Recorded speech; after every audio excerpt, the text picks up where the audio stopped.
time. I'll try to find out. What they do is actually yeah, and he lost his White House pass for that entire That's right. time. That's right. Let's start with this one, and we'll figure it out today.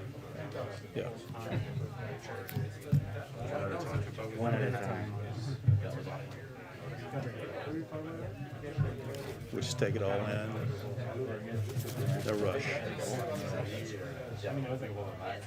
You don't get to come here very often. No. Once every 4 years, basically. Once every 4 years.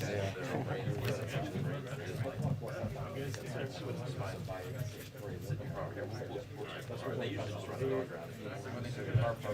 Everything that we possibly, yes, the seats out of the minivan, everything on the side of the road. And they said, oh, all right, we're done, sir. And he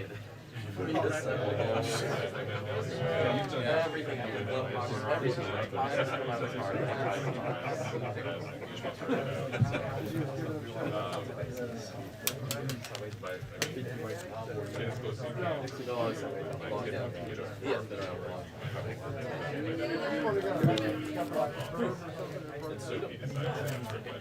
Well, he was like a motorist was getting wrapped up by a police. So he was just like out there. He saw it happening. He was trying to take a picture. Put him down. Did they redo the rule a little bit? Yeah. Updated it. Because like 4 years ago when I came here, it was not, sorry about that, but was not this. High tech. Yeah, and like. I think they got new seats and seats too. new Instead of lights. change of administration, they changed it. But I actually think not this part, but all this part, the press pays for that itself. Because this is where the press offices are and all that. So that means it's not. I mean, Well, yeah, when you're going to the washroom, you pass through all the control room and the and office and stuff like that. Yeah. They have a press association. Okay. Makes sense. And so how many people for like the White House? Is there like 2 cameras? Normally it's 13 cameras? 13 people. Oh, 13 But people as the pool. press corps. Yeah. The press pool. They'll have one White House TV camera and then another pool camera. Okay.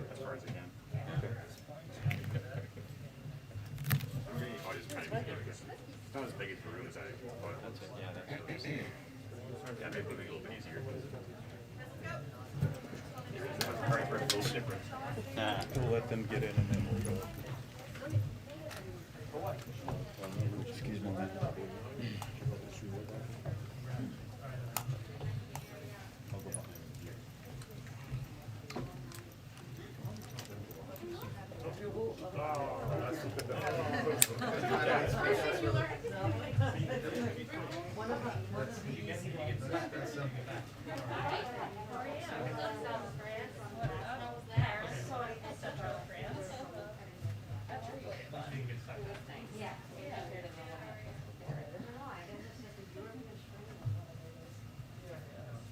I know about people who got it.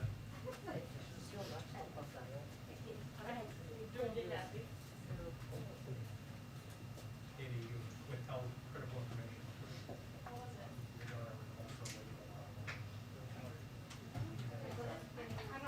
the exact same content. They did? I mean, okay, it's fine if you insist.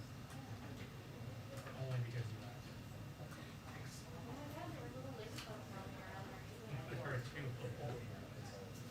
Oh, is that not your side? Yeah, I'm not sure. You probably push it to the side.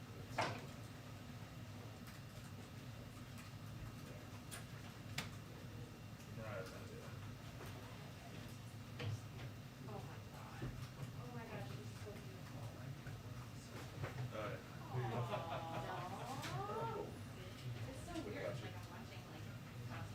I know, it's very tricky. I like this. Yeah, we're gonna be like, This is like this whole. you're coming right back, right? Yeah, I think you do. Like everybody's got their own like little personality going on.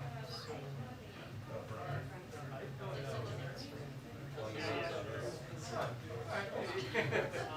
a month and this. So the house across the street from us is for sale. I saw that.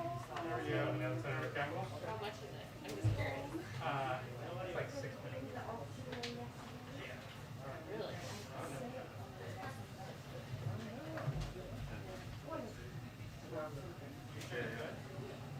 Put me away for 10 days and now I'm back.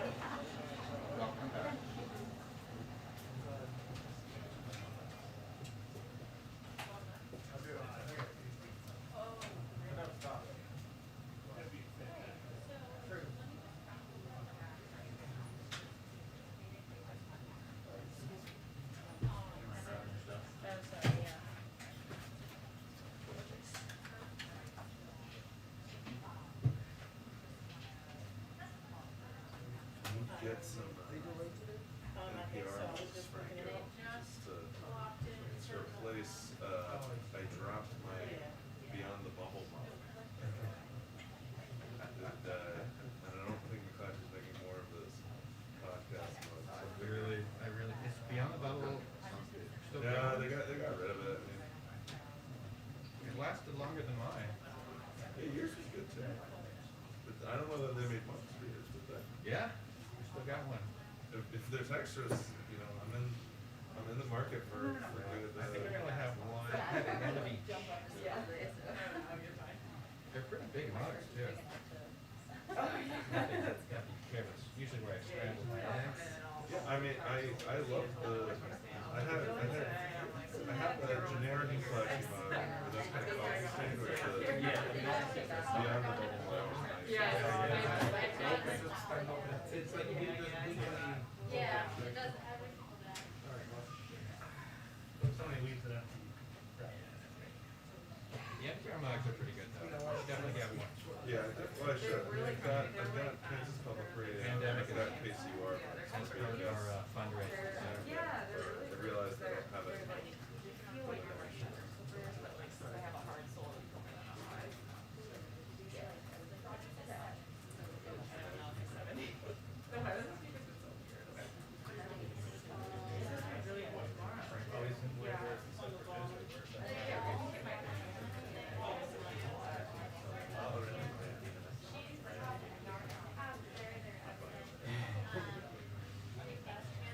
What's during that time?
I haven't seen it.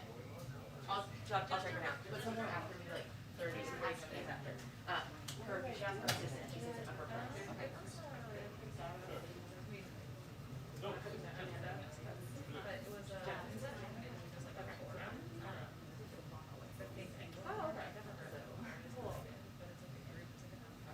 I had to do this next day.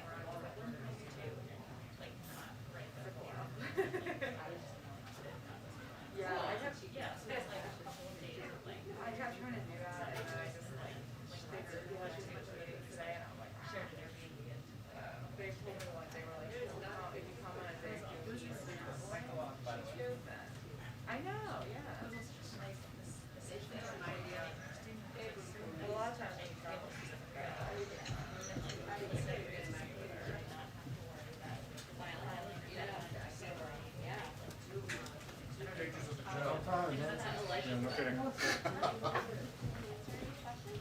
Yeah, Oh, anything interesting? no. Okay.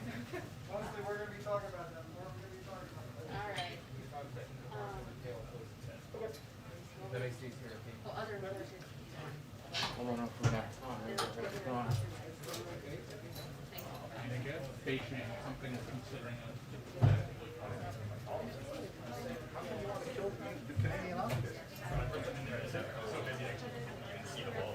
Let us get out of the way. I just like sort of took it in. Very cool.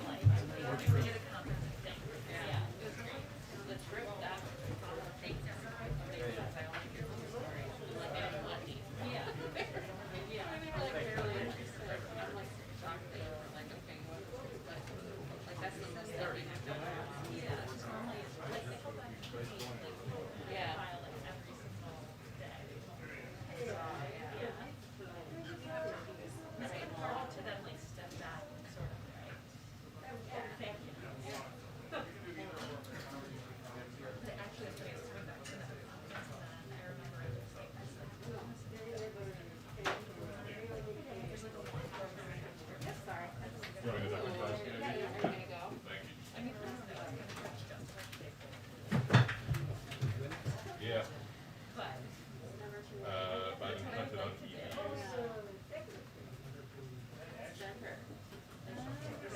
Yeah, it said something on considering.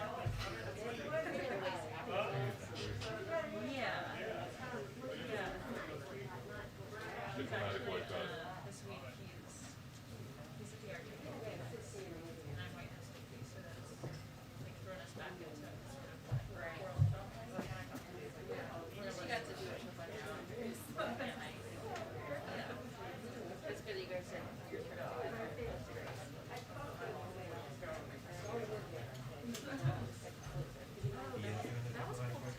He was asked if he'll do a diplomatic boycott of the Olympics in Beijing. He said that's something we're considering.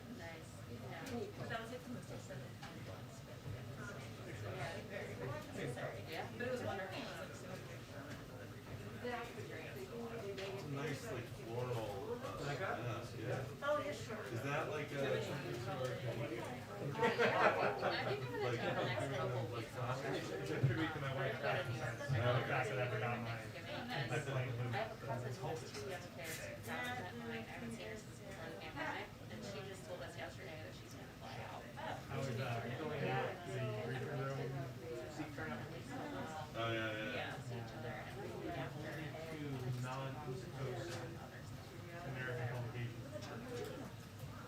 That's actually a pretty good argument for. It's horrible. I mean, it's just like, But you guys are Southeast. Yeah. So, but then we also have West Coast. Nothing about this. You're right. Yeah. It's historically California based. Yeah. Yeah, that's true. Right, that's the other part. Or meetings, I think it should be the first. Yeah. Oh, yeah. She's like, Elsie was smart, and her name's Libby Bird. She's at Crown. Wait, we need more. And she was like, I'm not supposed to say this.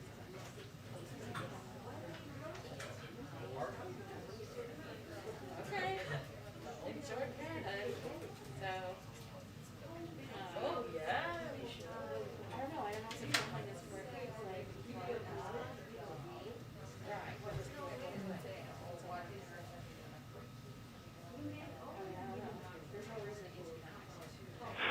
Hello, if you are here for your hard pass application, please meet at the stakeout. Again, if you are here for your hard pass application, please meet at the stakeout. Thank you.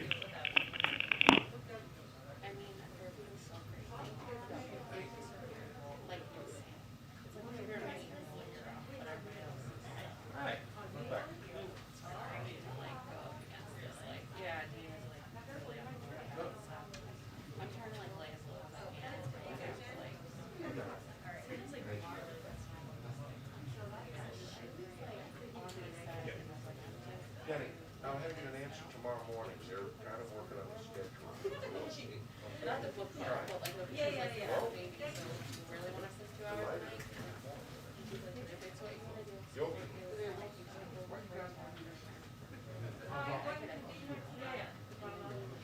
The gala, I'm going to a dinner at the Mayflower. The Romanians? No,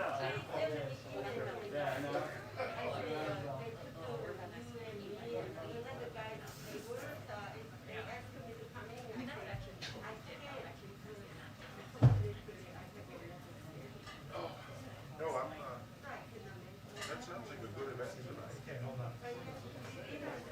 Yeah, what? That's a dinner. Oh. No. Okay. No, I mean, like, that would be a fun way to announce. Yeah, no, yeah, that's, I want to do that like next year,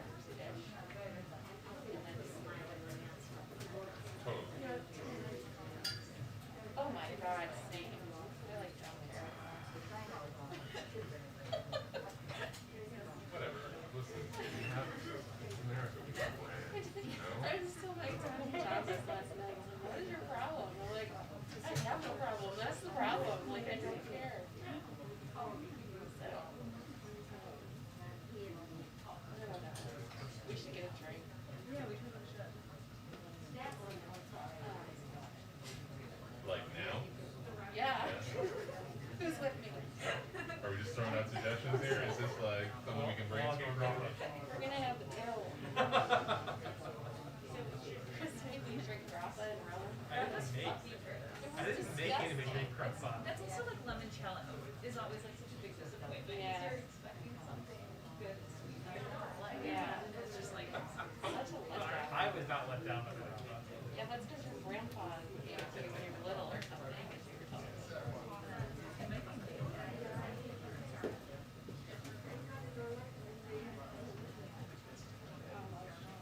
Chris, you're from Jersey. Yep.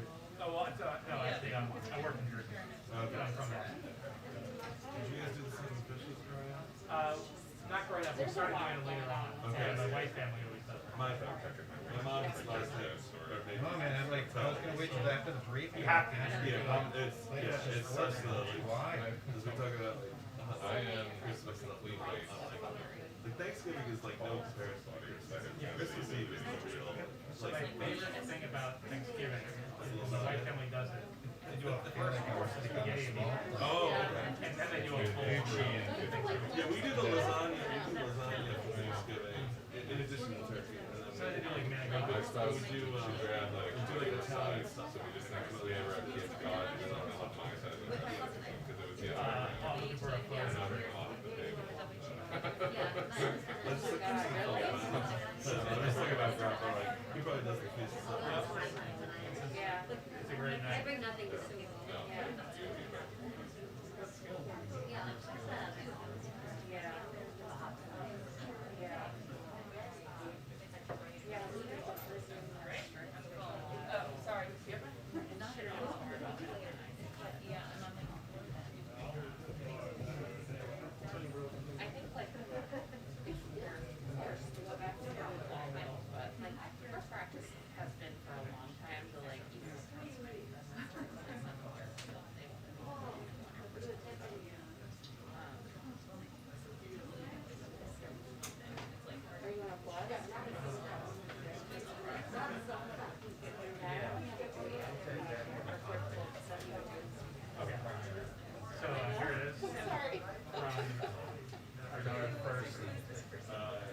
Is that the baccarat or? No, that was Calvin. Okay. She was like 2 months old. Now she's 2 years old. Yeah, she's, So like, is it you guys? Maybe, I don't Is it think really. from above you, or do you guys? Diplomatic boycott.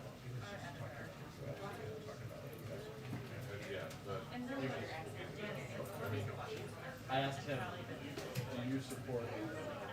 He was like, He meant the we was the initiative, so me and JT over here. topic number 1. Oh, the Canadians Oh, got we're back against it. essentially. Like we had no Yeah. but like, I don't know. Yeah, how many of us are like arguing against that? Like, we just fell into it, nobody ever said anything ever, and I think a lot of us, like, we all have a 1-year-old, 5-month-old, like, some of that is like, concerning about, but I mean, we traveled internationally. Hi, sir. Sir, yes, sir. Oh, I just mean like, we can't really say. Where's the one we use for the, I left it on my desk. Power that down, and when I powered it down. Okay, we're using that for Mexico as well, as these for. Thank you. Thank you. Yeah. But yes. like you were. Right, yeah. And like Sharon, like trying to raise it, so they're going to this team with their parents. She's just like,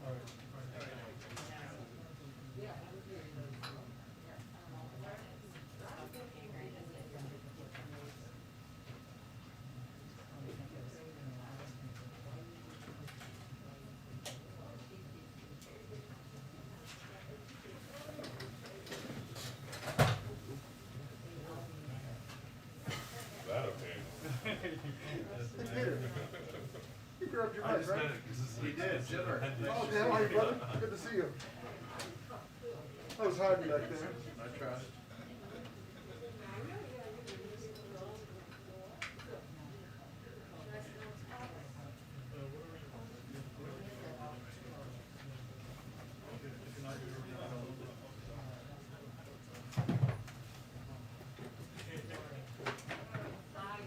Are we thinking soon?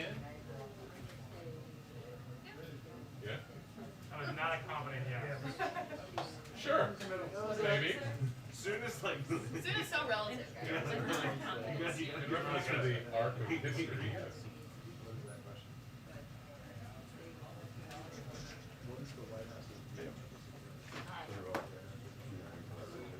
No. If you, unless you want me to Yeah, come. before the midterm. okay. Yes, sir.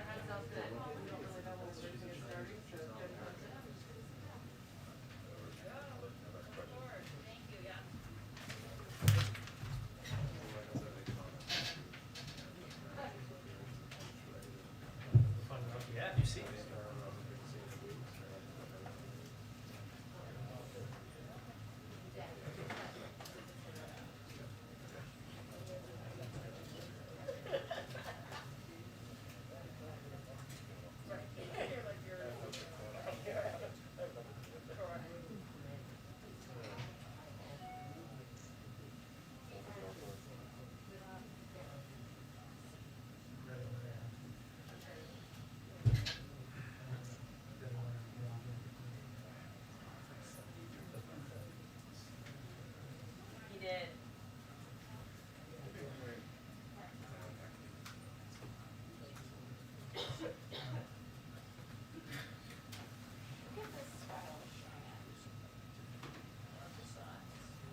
happens, but like also like you gotta get like every single word right.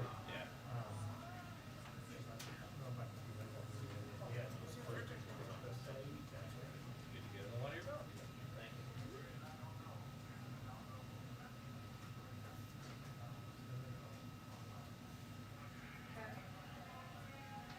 Jen, what was your question?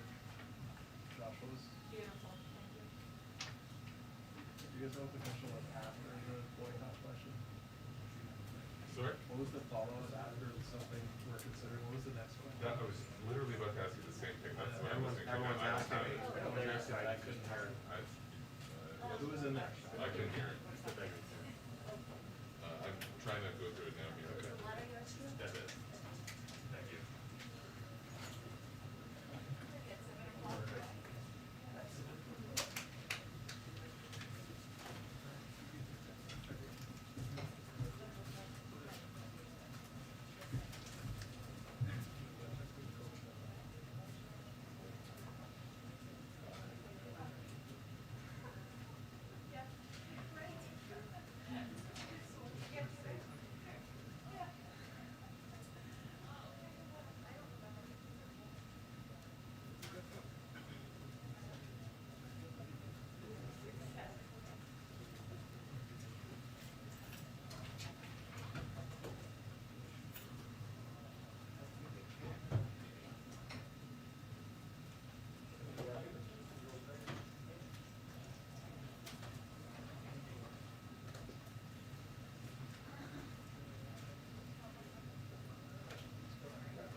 Yeah, he said that that is something that they're considering. It doesn't sound like President Biden has made a final judgment on that, but that is something that we were told is a policy option that was presented to the president. It is something that he has been considering.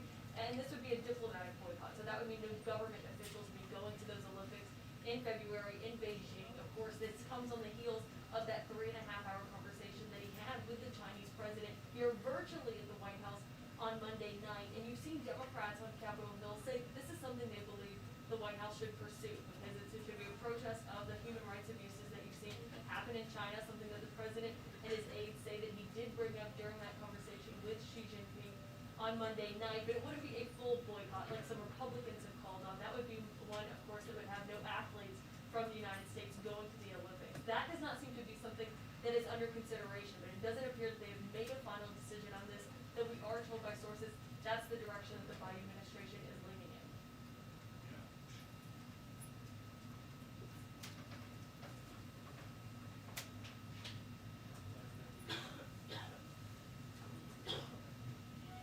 Yeah, well, that provision there that the president was asked about is this Buy American provision, of course, that we know the Canadian Prime Minister has actually voiced some issues with, saying he has problems with that. And so no clear resolve on that issue, where they're going with that. It seems to be something that they are going to be talking about this afternoon, and we should remind people this is a meeting that the president is having with the Canadian Prime Minister. He's going to be going and meeting with the Mexican president after this, and then all three of them are going to sit down together later this afternoon. That's the first time in 5 years that you've seen actually the three North American leaders get together in the same room. These are typically summits that you would see happen every single year. Of course, it is something that was on a pause during the Trump administration amid some tensions between Trump and his two neighbors.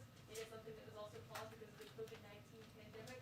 And now they are getting back together. And there are a lot of the agenda, not just the ones that you saw the president and the prime minister being asked about there, but also energy, COVID-19, climate change, and of course migration is a big one. So there are a lot of topics going on.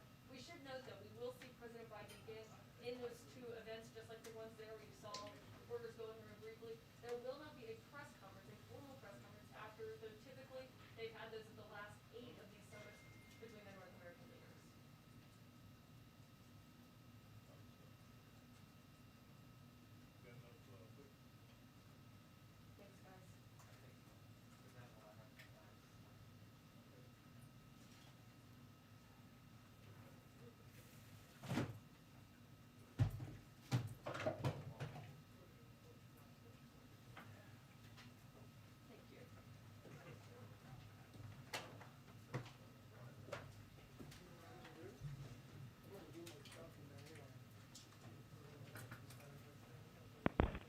We have a 2-minute warning to the press briefing. 2-minute warning to the press briefing.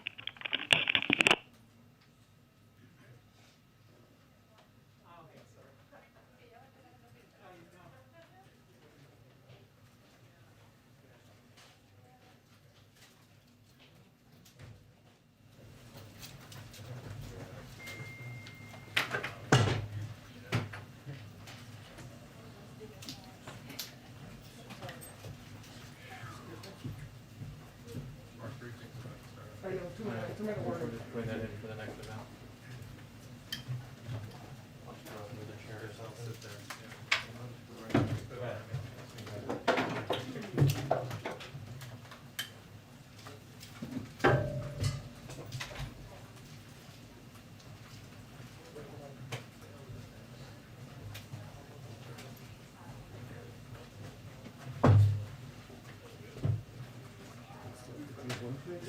Copy pasted that right in the little package.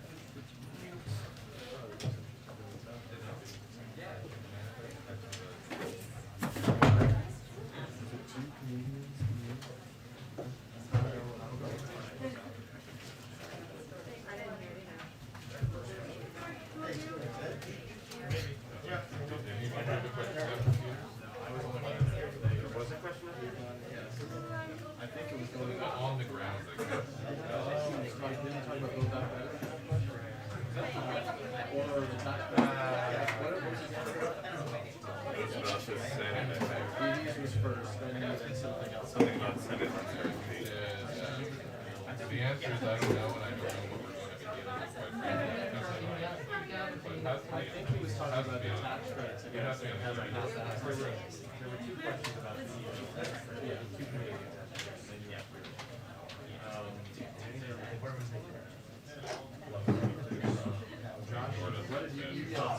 He ignored us on Fed, both of us. The Fed question, I'm gonna shut it down, that's our bad.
Yeah.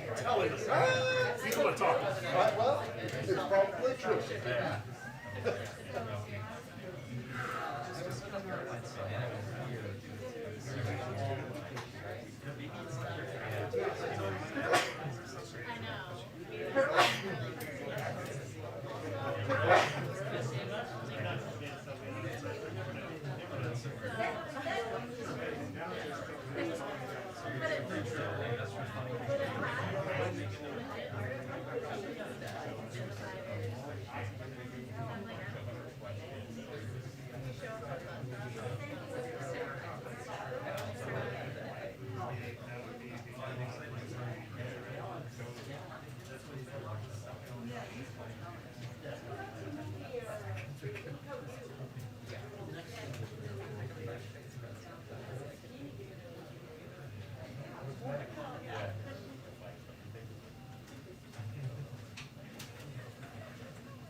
Yeah, I literally just typed that to my team.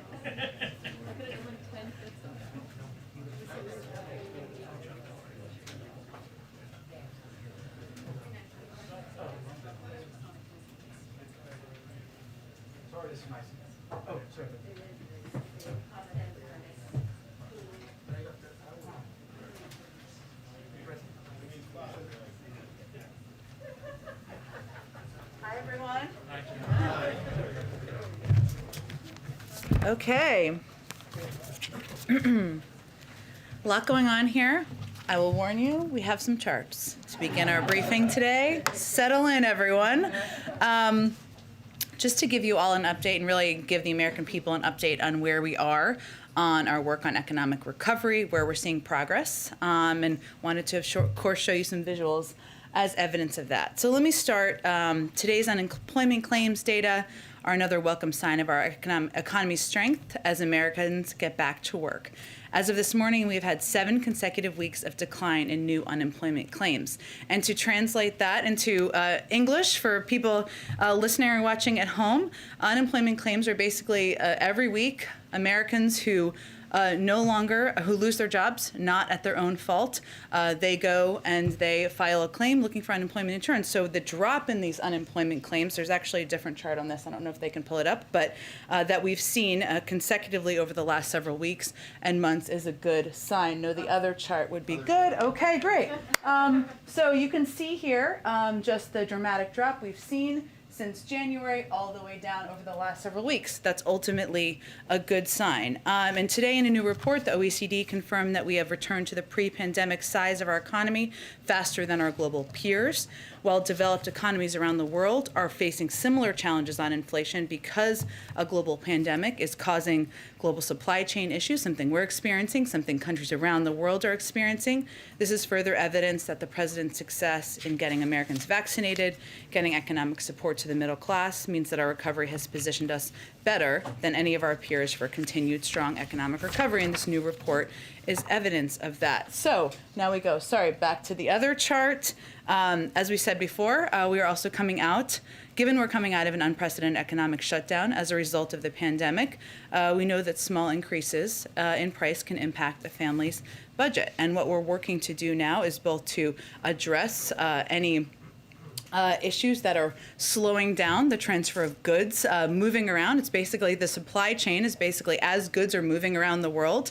So we're working to address those disruptions, make sure goods are getting to shelves faster and easing price pressure. And there's a lot of good data out there. New data shows we're moving more goods than ever before. Ports are moving these goods more quickly, and large retail stores like Walmart, Target, Best Buy, and TJ Maxx are fully stocked. You've seen CEOs put out statements over the last several days confirming that. And Americans should feel good about the progress that's being made in addressing these disruptions and also ensuring that shelves are stocked at these big retail stores around the country. So, and this gives you kind of some examples of where we've made progress. So if you look at this, this is where we've seen, we've talked a lot about the ports of Los Angeles and Long Beach, where about 40% of volume comes in. And we've seen an increase in goods that are coming over there year to date compared to the previous peak. This means, and a lot of economists have talked about this, that more goods, because people are not spending their money as much on going to restaurants and doing things that that American families normally do. They're buying a lot of goods. People are buying televisions. They're buying things online. This is happening around the world, and there's a 16% increase. That's why. We've also seen, because of the President's Port Action Plan, some progress that we've made. One of the issues, as you all know, especially folks who work in television, you've seen containers out there that were held for some time. We've made progress on that. A 32% increase in the long-dwelling containers. So that's a good step forward. That means more goods are moving. Good positive step. I'd also note, and you see this in the retail sales data and information that's been put out there, that retail sales are up from September 30th of 2020. Again, further evidence that people are buying more stuff, as we've talked about. And then the last piece I just wanted to point out here, and this is evidenced by, as I talk about these CEOs who have put out statements saying their stores, their shelves are stocked, that on-the-shelf availability is now at 90% as of the 14th of November, so just a couple of days ago. Last piece I just wanted to note here, and I know Chris mentioned this yesterday, but since we're talking about all the different impacts on people's costs and how the American people are navigating this, yesterday the President wrote a letter to FTC Chair Lina Khan, calling to her attention the mounting evidence of anti-consumer behavior by oil and gas companies.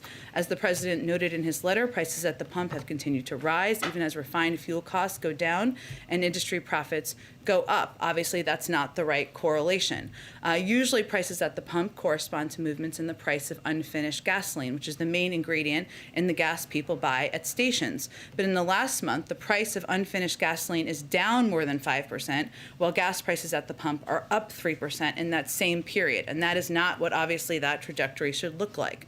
And this unexplained gap between the price of unfinished gasoline and the average price at the pump is well above the pre-pandemic average. It's not what we look to comparatively for years pre-pandemic. If the gap between the refined fuel costs and pump prices were at typical pre-pandemic levels, then Americans would be paying nearly 25 cents less per gallon. So clearly that's not how it should be working. That's why the President sent the letter, and this is clearly a place where he's, of course, asking the FTC to look into this.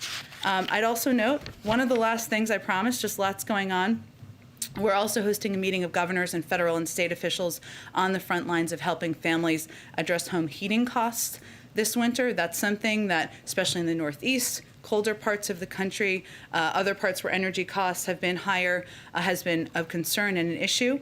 The focus of the meeting will be on deploying unprecedented resources provided by the American Rescue Plan, including more than doubling funding for low-income home energy assistance programs, LIHEAP, as many call it, although we hate acronyms around here, as well as emergency rental assistance that can be used for utility bills. There are a lot of states and governors who've already done this with their state and local funds, but this is something that we are going to play an aggressive role in working with governors to help implement, to make sure that lower income families around the country are able to afford their heating this winter, and we're also working with utility companies to help address that as well. I have a couple of other things, but I'm going to stop there because I just want to get to your questions. Go ahead. Okay, thank you. The President just now, to Peter's question about the upcoming Beijing Games, said that when Peter asked if diplomatic boycott was under consideration, he said it was indeed something we're considering.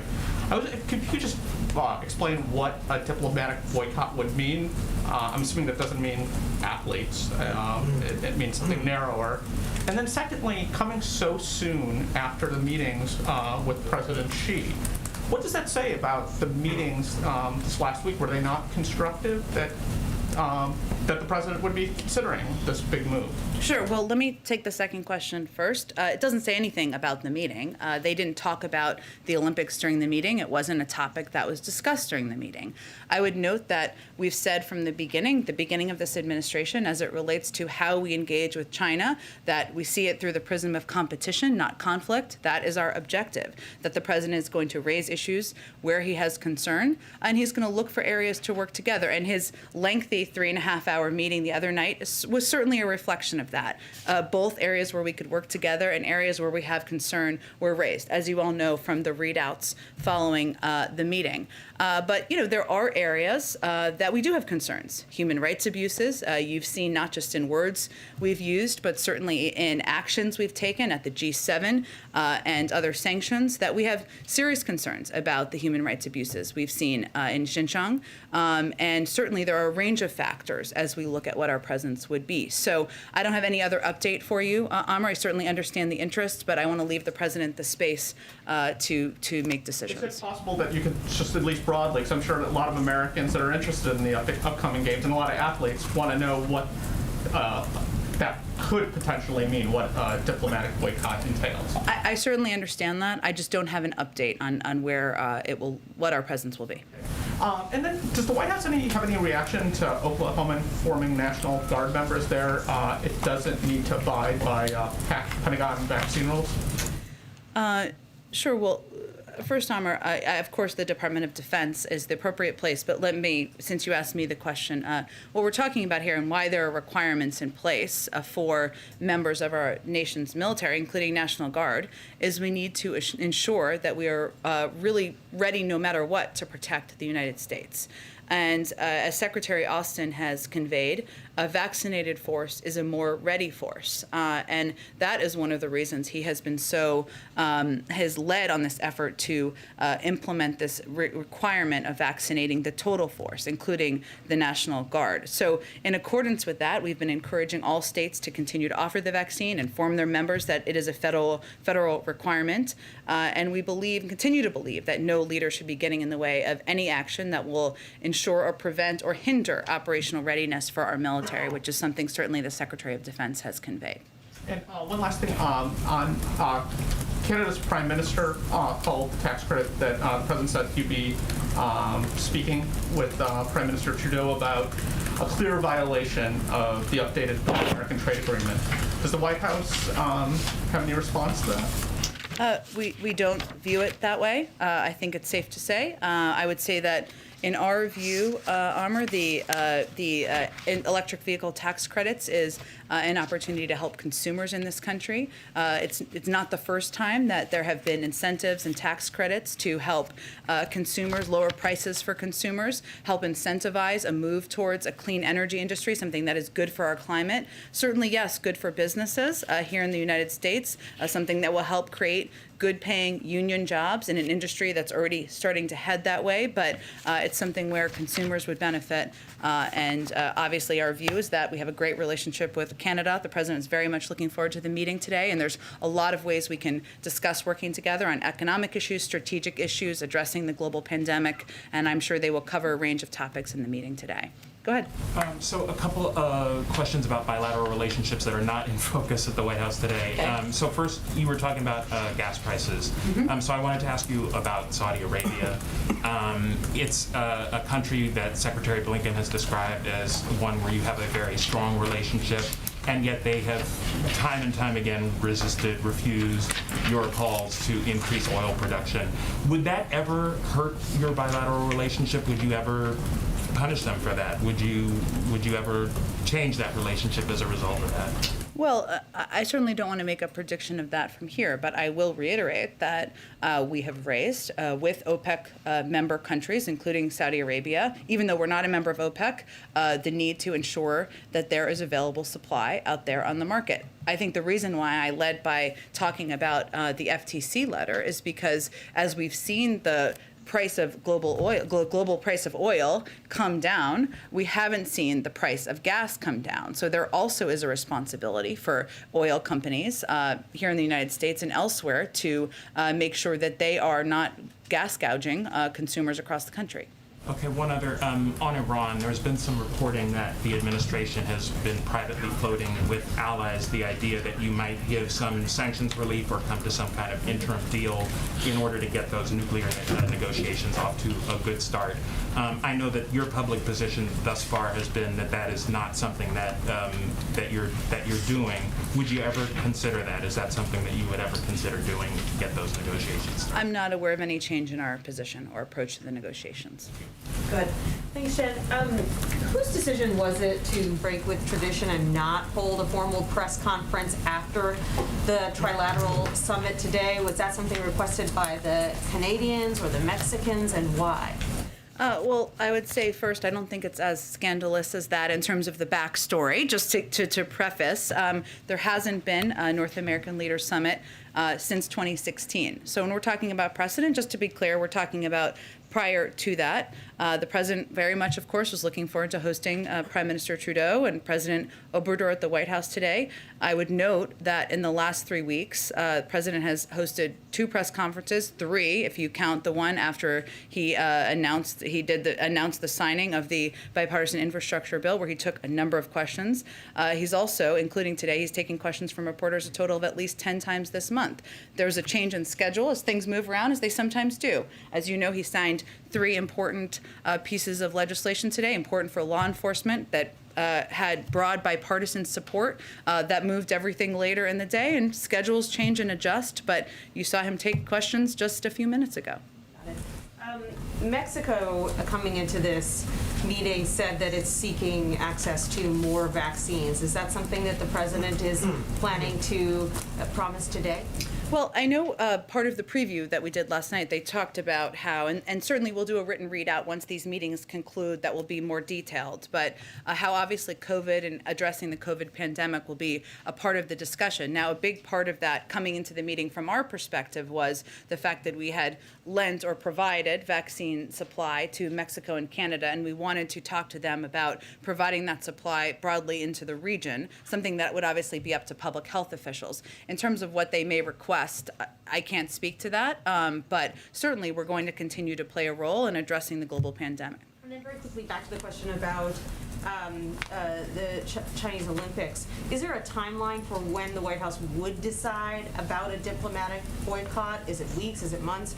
Would you make a decision closer to the actual date of the Olympics? I certainly understand the question. I just want to give the national security team and the president space to make the decision, so I can't give you a prediction of a timeline.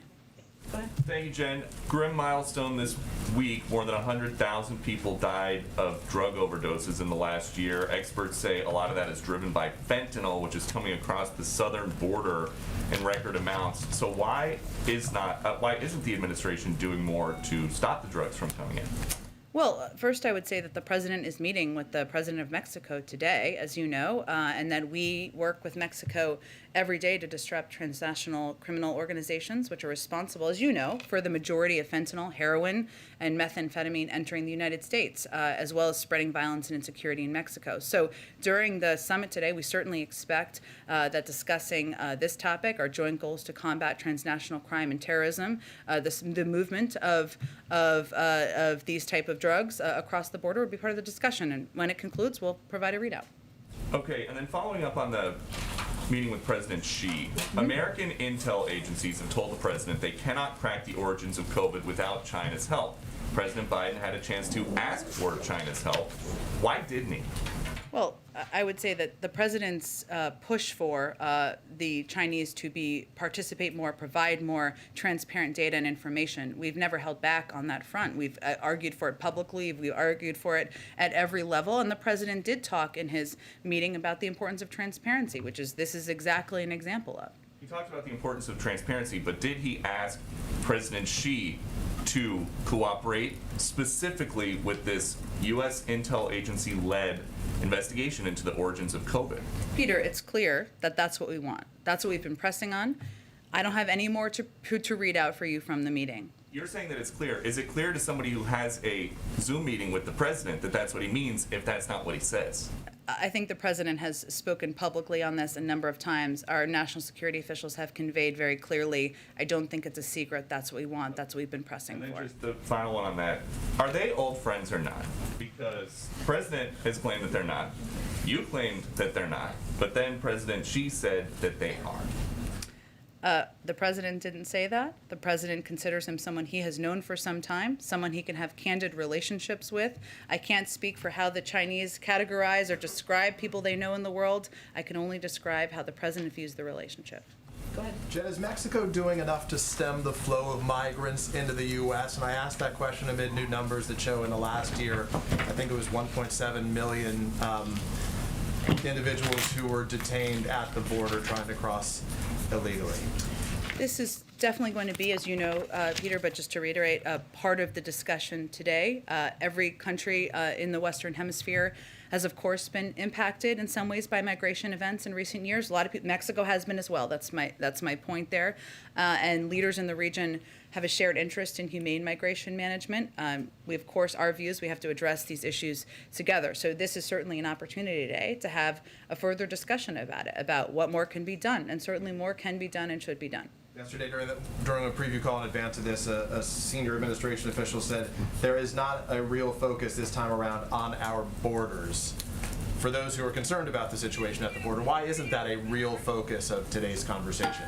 Well, I think they also did talk about, though, how the root causes of migration, including people who are coming from the south of Mexico, or this is how I read the backgrounder, was going to be a part of the discussion. And I can assure you or others who may have confusion about that migration, addressing the root causes, ensuring we're doing it in a humane way, but reducing the number of people who are coming to the border will be part of the discussion. Let me ask one last question. I'm not sure if the White House has a position on this, but I ask because it's gained a lot of attention in the U.S. among individuals and frankly around the world. There's a tennis star from China, Peng Shuai, who has been missing, it seems, for a matter of days, if not weeks. Her social profile now comes up with nothing. Does the White House have concerns, have any comment, any position on that situation, given she's such a high-profile individual who spent a lot of time playing tennis, frankly, in the United States?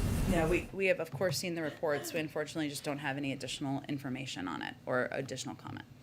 Go ahead. Thanks. I know you might not be able to give a concrete update on the idea of a diplomatic boycott, but two senators, Senator Todd Young and Tim Kaine, told our Hill reporter, Ali Pokornin, that their understanding is the administration does support this idea of a diplomatic boycott. So can you at least tell us if the president has been talking to senators about this?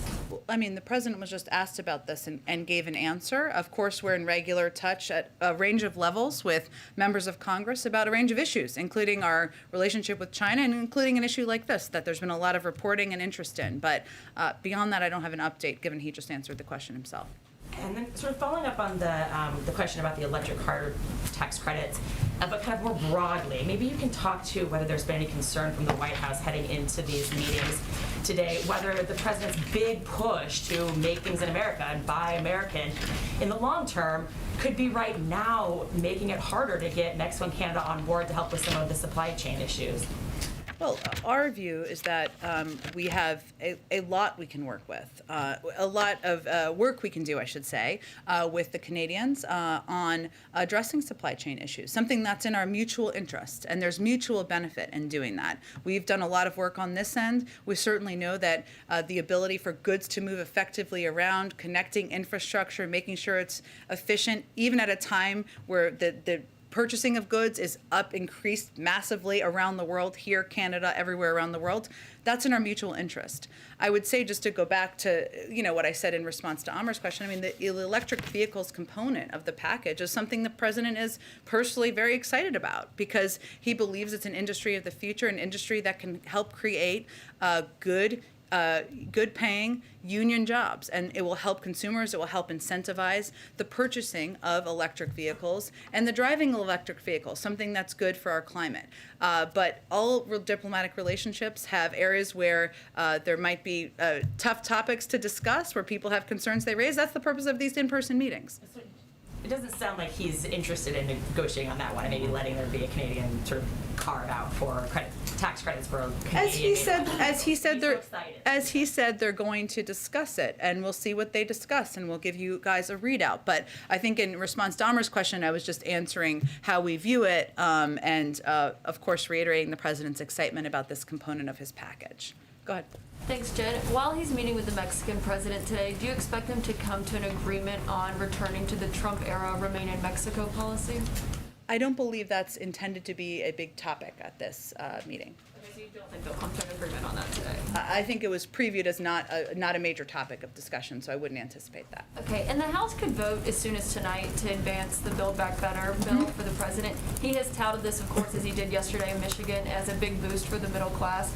Is he comfortable where the current provisions stand for these state and local tax deductions, given it would be a pretty significant tax break for the wealthy?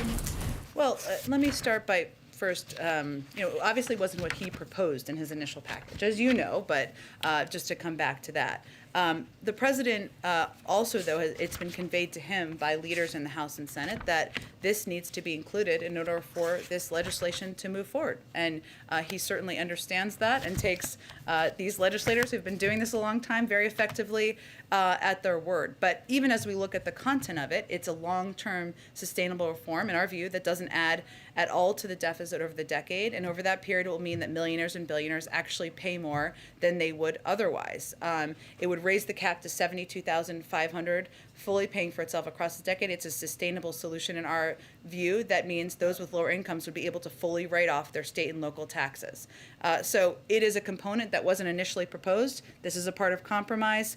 It's not something that would add to the deficit as it is concluded in the package, and certainly we're comfortable with it moving forward. You are comfortable with it moving forward? Again, this is not what we proposed, but this is compromise. It's in the package. I just wanted to give you a sense of where it stood. Does the president support the Senate adding an income threshold to that? I'm not going to parse different components that are being discussed as we're working to finalize it. The president, again, this is a part of the bill that has been proposed that is important to key members, as you all know. That's why it's in the package. The president's excitement about this is not about the SALT deduction. It's about the other key components of the package, and that's why we're continuing to press for it to move forward. Go ahead. Thanks so much. In regards to the supply chains, I wanted to ask how serious is the administration considering the option of nearshoring, creating incentives to encourage some manufacturing to move from China to Mexico, for example. So far, the focus has been on, as she was saying earlier, Buy American policies. Is nearshoring one of the things the administration is taking seriously? I'd have to talk to our economic team of whether that is one of the top areas or top policies they're looking at. As you know, we're looking at a range of ways we can continue to build on the progress that, in our view, we've made already to date. That includes making sure we're implementing, as it relates to the infrastructure bill, the ports piece on the early end of that, because we know that's a key component of making sure goods are moving effectively around the country. But I will ask them if that's something that is under consideration. On another, could you respond to Senator Rubio's decision to place a hold on Biden's nominee for the ambassador to China? Obviously a key position. Rubio's concerns are that Nicholas Burns has some business relationships in China. Well, I would first say that anyone who knows Nick Burns' background knows that he is eminently qualified for this position. He's somebody who could effectively do the job from the first day he is serving in it, and he is somebody also. This is a country where we vitally need an ambassador at a time where we have a lot of business engagement and follow-up work to be done. So we are certainly eager to see his nomination move forward. Go ahead. Can I ask you, forgive me for an update on Fed timing? Is it still? You don't have to apologize. It's okay. It's an important topic. The Canadians are in the building. I have to apologize. Yeah. Oh wow. Sick burn. You as one. Built into the DNA. Yes, built into the DNA. Next is Thanksgiving as well for the chair. Still. It still remains, as Chris said yesterday, that he intends to make a decision in advance of Thanksgiving, and hopefully all of you financial reporters can rest easily with your turkey and mashed potatoes or whatever you like to eat, that you don't have to be chasing it by then. Is that an announcement that we can expect to be for the other open positions, or is it just the chair that he's going to be? I don't have an update beyond that, but I think you can certainly expect the nominee for that he will make a decision and will have more to say before Thanksgiving on the chair. On the SPR, you discussed with President Xi the notion of jointly releasing reserves. Can you say whether you've had discussions with other countries about whether the U.S. would consider a joint release of oil reserves? So the president, we have national security members of the national security team, I should say, have discussed with a range of countries, including China, as was noted in the readout, the need to meet the supply demands out there over the longer term as well. I don't have an update. I know you weren't exactly asking about China, but about that. But that is an ongoing conversation and one we're having with a number of partners. Can you list any of those countries? I don't have additional details. I will see if there's more we can provide. I'm not quiz way, but you know, Right. Whatever you say, country, and I'll wink or not. I don't know. And finally, reconciliation, or sorry, debt limit. Schumer and McConnell are meeting on that today. Does the White House think reconciliation is the best path forward, or do you prefer another path on raising the debt limit after Secretary Yellen's timing that she provided earlier this week? Yes, and for others who didn't see it or may not watch it as closely, Secretary Yellen put another update letter out there giving kind of a rough timeline of around December 15th of when we would have more questions about whether we could pay our bills at that point. Our view is that it has been done 81 times, if I'm getting my math correctly, through regular order. We saw that happen a few weeks ago. That is certainly our preferred path. We think there's no reason to fool around with the faith and credit of the United States, and that's certainly what we're going to continue to press forward on. Go ahead. Back on EV tax credits, it's not just the Canadians that are upset. Tesla is upset. Toyota is upset because the bill, as it's written in the House, would give a leg up to the companies that happen to have contracts with the UAW. How committed is the president to keeping that provision in the bill? The president is pretty committed to the bill providing good-paying union jobs. The president seemed to say this morning, I think I heard him say, that he would take questions after he meets with the leaders today. Do you know more what we can expect in that regard? Well, he just took questions a little bit ago, so we'll see what the end of today looks like, and if the president wants to take questions, that's certainly his right to take questions. Should we expect a press conference tonight or tomorrow? I would not expect, no, but you can take questions, you can ask questions in any format, right? I don't think you need a formal embroidered chair for it, I don't think. We would like a press conference. Okay, go ahead.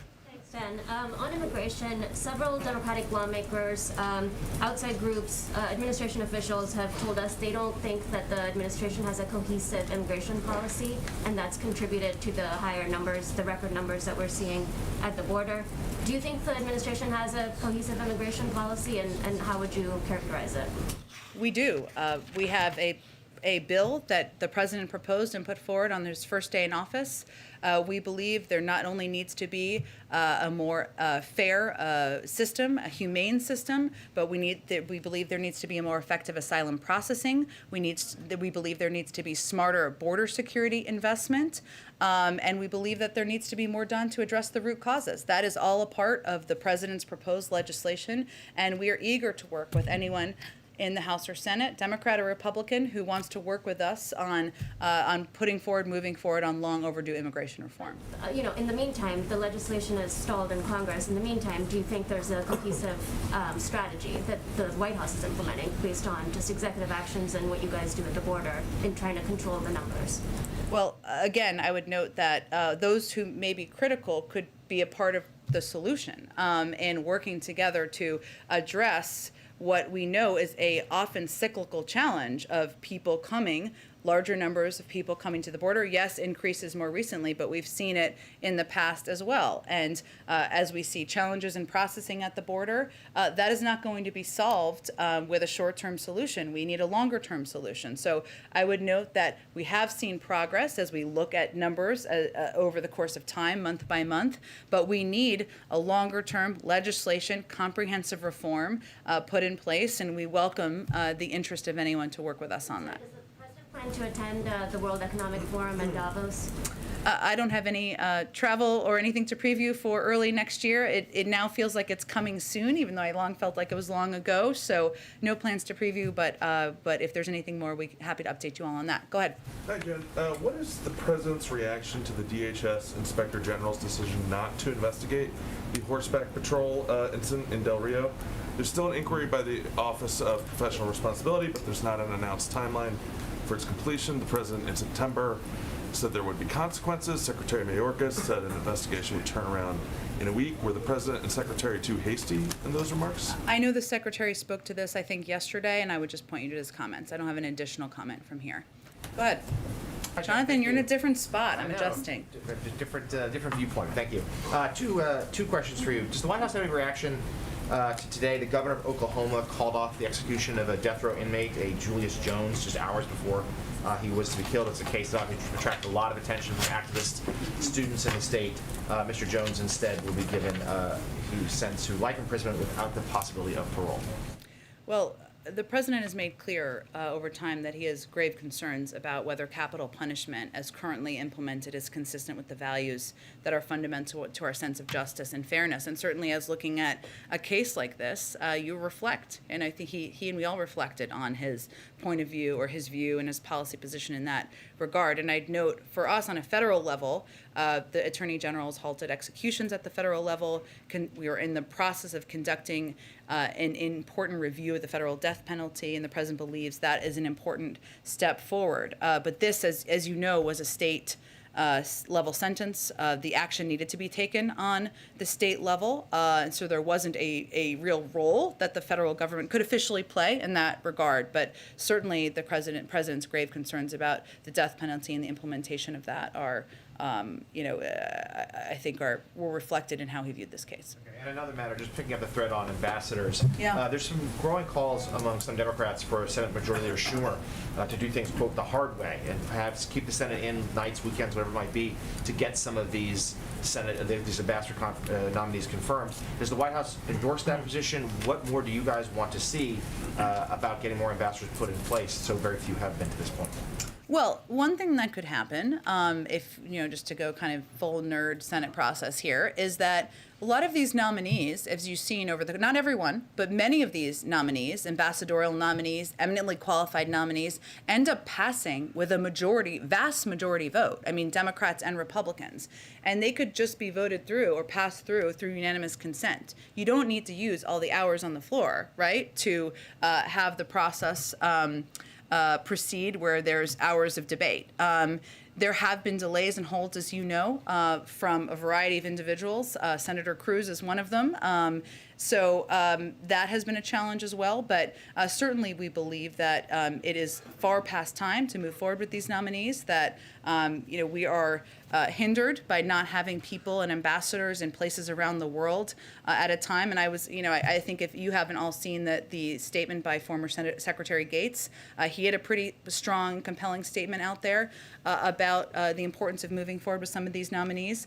We're at almost December in the administration.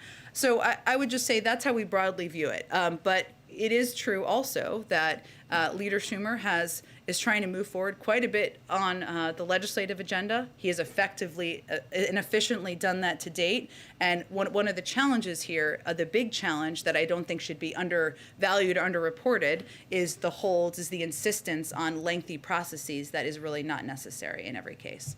Go ahead. Some states have already expanded booster shot eligibility to all adults. Does the White House believe that should be done nationwide? Does the president think that all adults should be getting their booster shots now?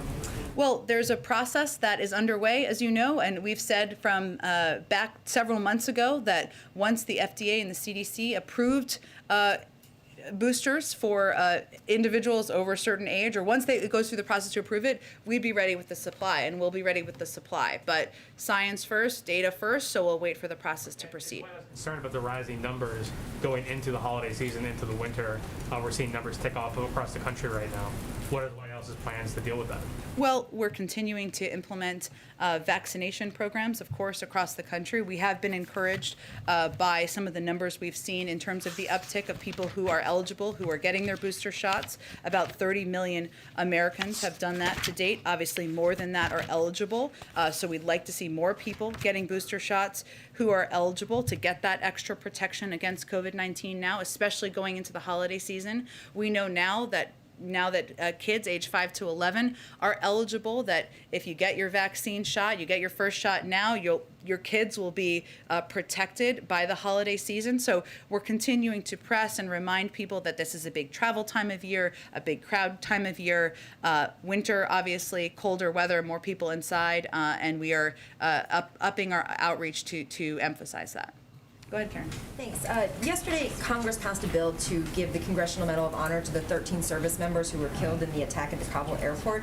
Some of those families were critical at the time of the withdrawal and the president's efforts to honor their loved ones. Mm-hmm. When will he sign that legislation, and is this something where he would host something at the White House to award those medals to the families? Well, first let me say that the president doesn't look at the loss they had or the grief that these families endured through the political prism. And some of them were critical. They have every right to speak publicly about their points of view. That continues to be his viewpoint. In terms of the status of it, I just have to check with our legislative team on what that looks like. I'm happy to do that. Do a ceremony at the White House? Is it?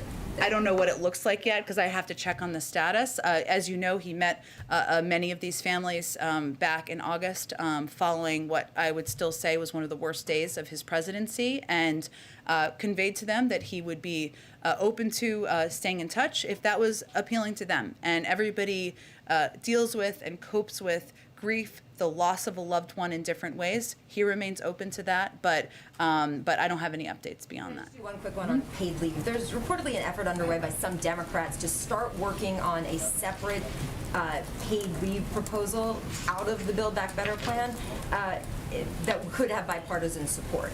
Is this something that the president has endorsed as a strategy, given that the House has not even voted yet on the Build Back Better, and where it goes in the Senate then? Well, the president wants paid leave to be in the final package, and of course, it is in the House package and the House bill that will be voted on soon. But without prejudging the outcome here, we also know that it needs to have support in the Senate in order to move forward, and that has been challenging to date. But the president is committed to getting this done, and without getting involved in the specific legislative tactics of it, which I don't think he's quite engaged with on this topic at this point, he wants to get paid leave done. He thinks it's long overdue, and he's committed to getting it done. Go ahead. Thanks, Jen. Yesterday, oil and gas companies bid nearly $190 million for drilling rigs on federal oil reserves in the Gulf of Mexico. This comes just after President Biden was at COP26 in the United Kingdom. Given that these leases are going to last well past 2030, does this current round undermine at all Biden's pledge to reduce greenhouse gas emissions? I think I may have spoken to this the other day, and I think there's a legal court case around this on the implementation or the allowing of these oil leases to move forward. But I would say, so I would refer you to those comments. Go ahead, Katie. Thanks, Jen. How do you have a summit where migration is one of the major issues without bringing up a policy like remain in Mexico? Where does the White House think the proper forum for that is if it's not one like this? Well, as you know, there's legal ramifications around this and legal discussions around this. So I think that's part of the reason it hasn't been intended to be a major focus of discussion, but certainly migration will be, as will every step that can be taken to reduce the number of people who are coming to the border, coming from Central America through Mexico, and we believe we can do that in a cooperative manner. And one on Vice President Harris. What is the strategy behind her having her own separate set of bilats today? Will she be focusing on different issues with each leader? I'm just wondering what the thinking is behind that. I don't think that's historically uncommon when leaders come to the United States to have meetings with the Vice President as well as the President. Certainly there are overlaps of discussions, but it gives them an opportunity to have high-level engagement while they're in the United States with both the President of the United States and the Vice President of the United States, something we certainly think sends an indication about the value we place in these relationships. Go ahead. Thank you, Jen. There's a growing sense among world leaders and others that on foreign policy, President Biden is markedly different from former President Trump on tone, but on substance, in some of the ways, it's very similar and not that different than Donald Trump's America First policy. So in light of today's bilats and trila, I just wanted to give you a chance to respond. Like, what are their examples? So, for instance, the Canadian Chamber of Commerce told Politico today, President Biden has doubled down on some of Trump's policies and in other cases taken actions that are directly against Canada's interests. I think the two main areas would be trade and immigration, and then a little while earlier on the submarine kerfuffle with the French foreign minister said this is brutal, unilateral, and unpredictable decision. Reminds me a lot of what Mr. Trump used to do, and I can get you more examples. Sure. Well, look, I would say I'm not sure those are that specific, and I've already spoken to the electric vehicles component. I think it's hard for any analyst to look at the president's approach to re-engaging with allies around the world which is something that has been front and center to the president's approach to global engagement, to rejoining the Paris Climate Agreement, to acknowledging that climate is one of the biggest crises we face around the world, to ensuring that we are working to promote human rights around the world, freedom of press around the world. I think the list of differences is probably a laundry list, and the list of similarities probably fits on the back of a tiny napkin. Question. On the diplomatic boycott of the Olympics, can you give us any sense of a time frame for when we should expect that decision?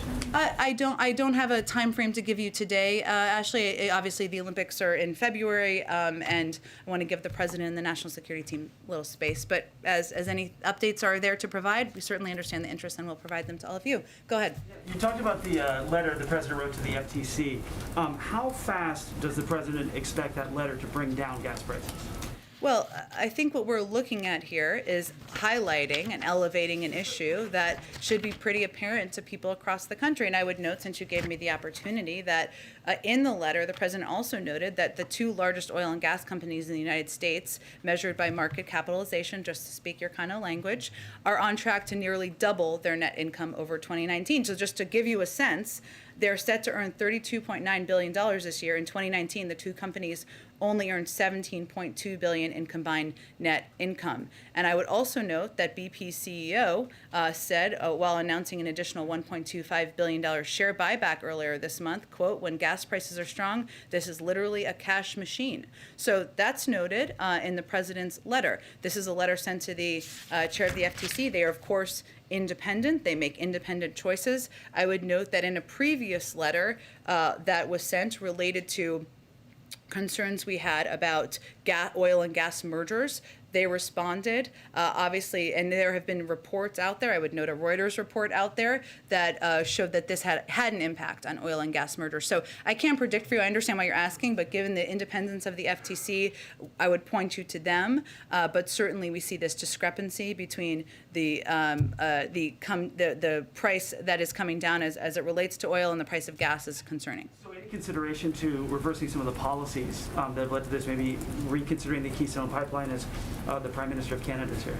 Well, I think the problem with that argument is that the Keystone pipeline isn't even really functioning. I mean, it was only partially built. It isn't even really functioning. So suggesting that changing that would lower the price of gas, I don't know that that makes substantive sense. Well, but the market looks out. And, they look at where it will be in the future, and canceling the Keystone pipeline, not allowing other pipelines to go forward, or challenging other pipelines might reduce or cause some concern in the market. Well, we look at every pipeline on an individual basis. The president made the decision when only about, I think, 8% of the pipeline had been built, not to move forward as we looked at the environmental impacts and weighed them with the economic impacts. And the decision was certainly made. So there's a range of options on the table. I unfortunately don't have anything more to preview for you today, but certainly lowering the cost of gasoline, something that people around the world, as you know, are experiencing, not just here in the United States, is of utmost concern and a priority to the president.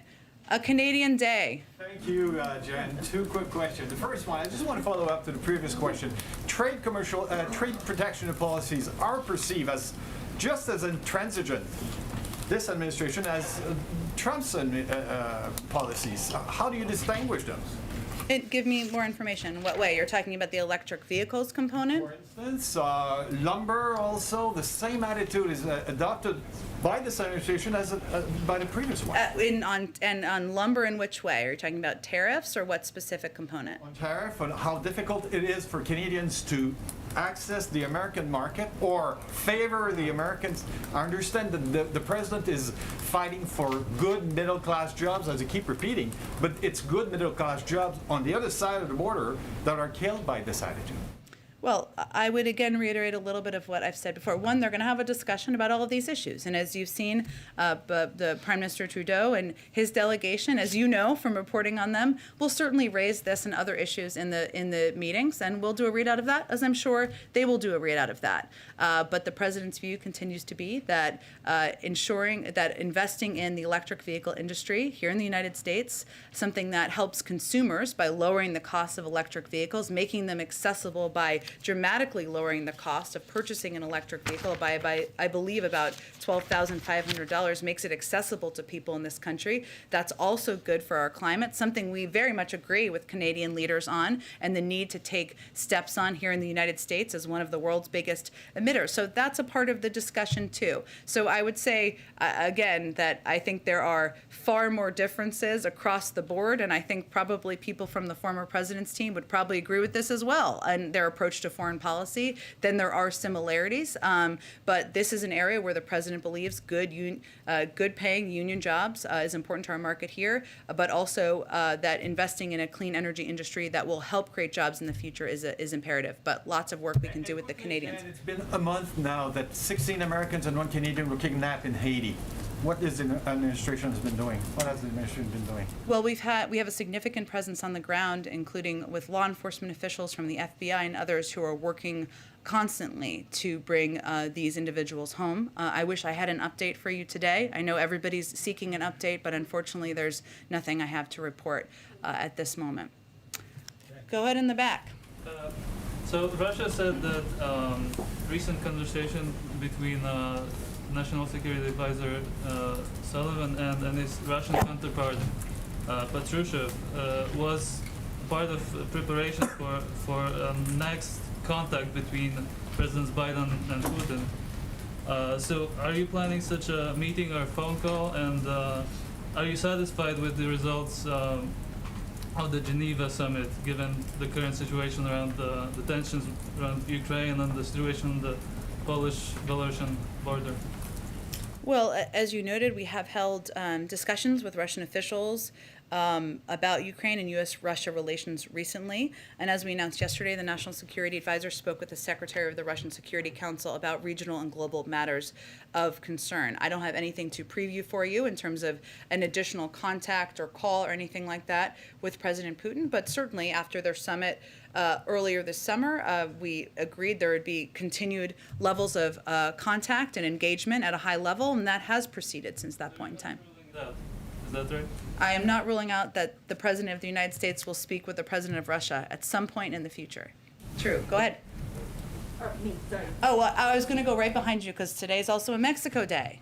Thank you. The North American Leaders Summit has many subjects on the table. Energy, you said organized crime, of course COVID, and certainly USMCA.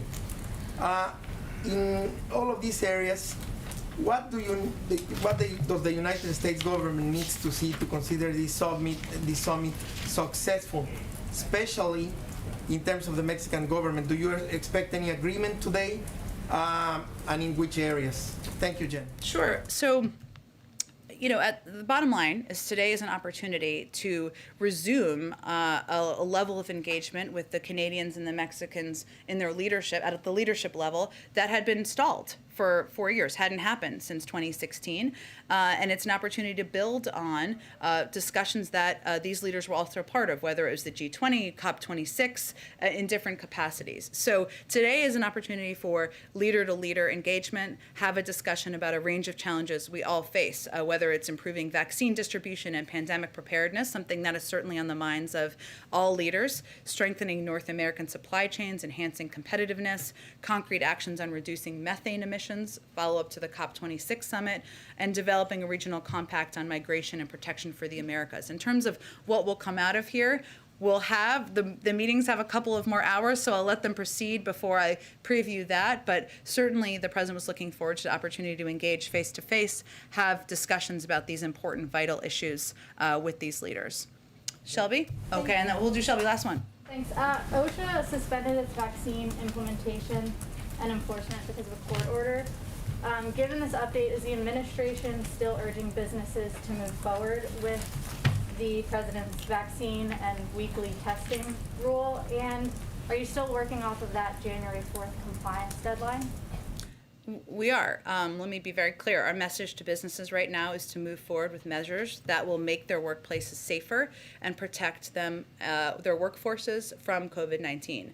That was our message after the first stay issued by the Fifth Circuit. That remains our message, and nothing has changed. I would note that recent polling, I think that just came out yesterday, showed that 60% of businesses are moving forward with measures that keep their workplaces safe. They're essentially implementing components or versions of these vaccine requirements because they know it's in the interests of their workforces, to protect their workforces, to make sure they can bring more people back to the workforce, and we certainly see that as a positive sign. So we are still heading towards the same timeline. The Department of Justice is vigorously defending the emergency temporary standard in court, and we are confident in OSHA's authority.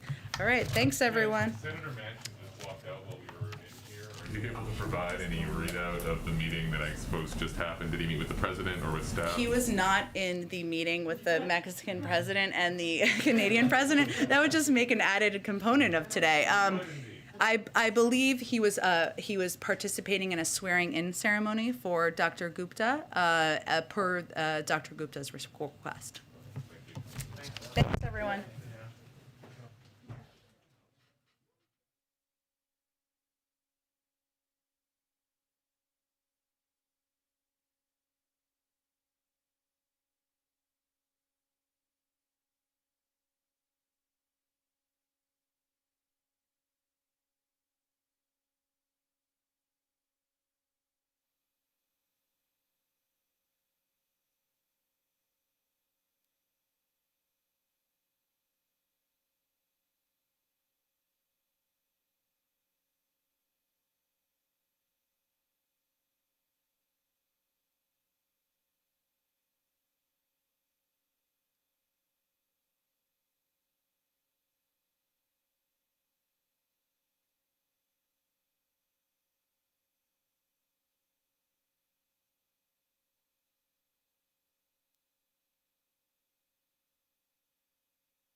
Restricted in-house pool, please gather now at the briefing room. Restricted in-house pool, please gather now at the briefing room. Thank you.